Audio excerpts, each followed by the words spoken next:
Well, let's move on from the economy to issues of politics, and that ties back to our lead story about the People's Democratic Party and the rift between the governor of Bayelsa State and the governor of Rivers State. Let's get some more perspective into this, and we're being joined by Mr. Osita Chidoka, who is a PDP chieftain. He joins us via phone. Good afternoon, and thank you for joining us on the program.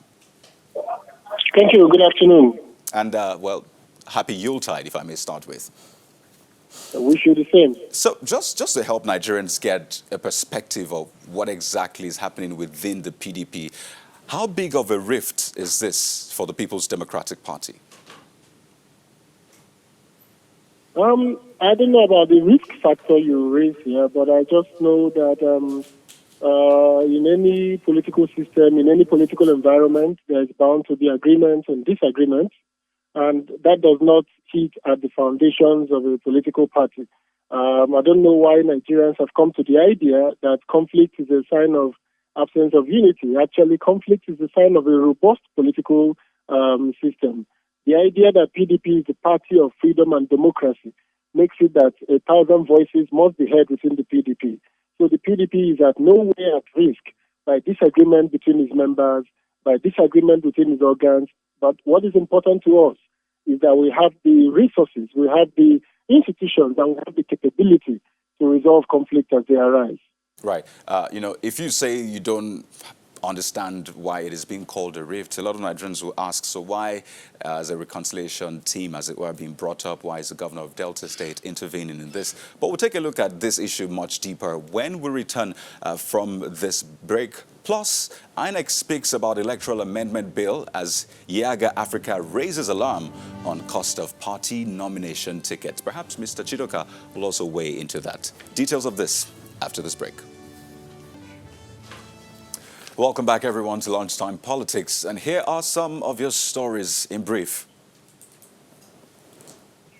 With the Yuletide celebrations in the air, some patriotic Nigerians have denied themselves all the fun that comes with the festivities by remaining on duty to strengthen the country's territorial integrity, and that's especially in the Northeast. Well, that explains why the Chief of Army Staff, Lieutenant General Tukur Buratai, has decided to send words of encouragement to the brave soldiers in the troubled zones, asking them to display more professionalism and responsiveness in the discharge of their constitutional roles. In his goodwill message to the troops on the occasion of Christmas and New Year festivities, General Buratai applauds the roles played by all officers and men in the operations in the Northeast, as well as those in other operations across the country and abroad. He challenged them to remain steadfast and sustain the momentum in the fight, while restating what he described as his passion for troops' welfare. So let's continue with the conversation which we started right before the break about the happenings in the People's Democratic Party, the issue between the governor of Bayelsa and Rivers, and the task which was given to the governor of Delta State to intervene in this issue. Let's rejoin Mr. Osita Chidoka, who is a PDP chieftain. He joins us via phone this afternoon. Thank you so much, Mr. Chidoka. Thank you very much.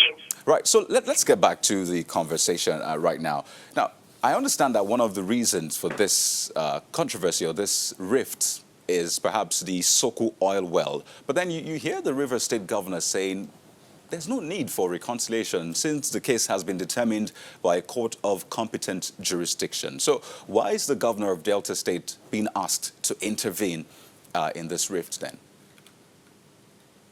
Well, there's always a need for conversation. River State and Bayelsa State used to be one state, and then of course you know that the two of them used to form the old River State, and more importantly, our PDP states until recently when the APC won in Bayelsa.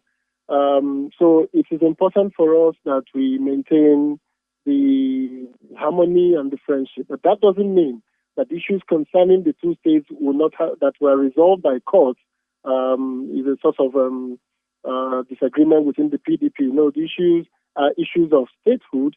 You can hear Oshun and Oyo talking about a divorce of the two schools, of the common school that they both owned. We've seen other states settle about something that were done post-state creation. So I think what is important in appointing the governor of Delta is to maintain the fundamental friendship between PDP members in Rivers and Bayelsa, particularly the governors of Rivers and Bayelsa. More so when you think that the governor of Bayelsa has just come to the end of his 2 terms as governor and will be yet soon join the rank of the former governors. So I don't think there's anything out of the ordinary in just making sure that issues are what they are, it's conflict, and do not get into the way of personal relationships and party relationships, as the two of them must continue to cooperate to reclaim Bayelsa State in subsequent elections. So speaking of subsequent elections, what will be the fate of the PDP in 2023 if major issues like this keep springing up within the party? Also remember, a prominent member of your party in Edo State, moved to the APC. So the question is, how formidable is the party now as an opposition? PDP is a very formidable party anytime, any day. It's the only party that is pan-Nigeria, that is across all the country. PDP is the party of democracy and freedom, which is one thing that Nigerians truly yearn for, the party of democracy. So we turn back to the point when people freely express themselves and didn't have to spend days in the gulag from expressing themselves. So I think that first and foremost, you must identify that PDP is strongly in the heart of the Nigerian masses, what's in all, to a future that allows us to be a truly democratic nation. Now, coming about the party structure itself, the PDP after the 2023 election has faced some issues, and some of the issues will be that after you lose in a major election like that, the intervening elections are likely in a situation where the party in power has no respect for elections, where the elections are now more or less perfunctory, as in militarized. So there are many people who are worried about that. Okay. But the rest assured that the structure of the PDP, the internal mechanism of the PDP is being cranked up towards the 2023 election. So, and Mr. by 2023, you will see a very formidable opposition. Still on the 2023 elections, now there are reports that the party might have adopted a consensus candidate in the person of Mr. Atiku Abubakar, who was the 2019 presidential candidate of your party. Is that true? I don't know where that is coming from, but PDP has a process for nominating its candidates. And by 2022, we will go ahead and nominate our candidate in line with the party constitution. So are there possibilities also that the cost of the nomination form, which I said I was going to take you on, might reduce? Because some people think that as it stands right now across parties, the cost of running primaries, especially being a part of it and picking forms and what have you, is too much. Well, it is to the extent that we define the too much. But I will say that I agree that there is need across all parties, really, to look at the cost of election and electioneering. I think one of the major failures of this government is that after many years of the APC were in opposition and knew the challenges of an opposition party, they have done nothing in the institutional reforms of INEC to change the cost of electioneering, to improve the transparency of elections. So I believe that when PDP comes to power, part of the immediate task we will do is to go back to the Ways Mohammed Committee report about unbundling INEC and making sure that the issues of cost of elections are looked into and the transparency in the raising of funds and selling of election forms becomes an issue in Nigeria.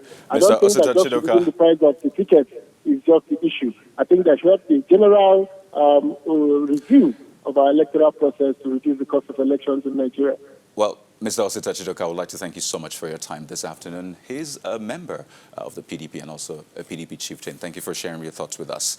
Well, we stay with elections this afternoon, and amidst calls for electronic transmission of election results and electoral amendment bill passing the second reading, the INEC is assuring Nigerians of a better election exercise ahead of the 2023 general elections. On our Politics Today program, the INEC Director of Voter Education and Publicity, Mr. Oluwale Uzi, alluded to this. The truth of the matter is that over the years, INEC has steadily the building blocks for full-blown technological intervention in our electoral process has been built over the years. But looking at the bill, there seems to be a duality.